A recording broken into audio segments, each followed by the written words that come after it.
ఉంటుంటే వచ్చి తిరుగుతారు. ఒక్కసారి ఒక్క ప్రాబ్లం ఉందా అని ఒక్కసారి అడిగిరా సార్?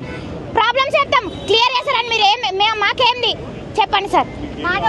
మాకు ఇప్పుడు మాకు న్యాయం జరిగిన దాకా మేము లేవాం సార్.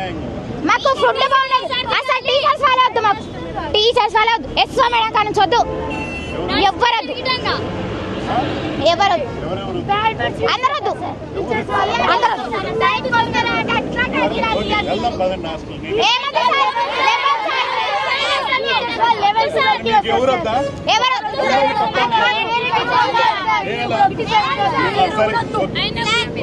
మీరు వద్దు సార్.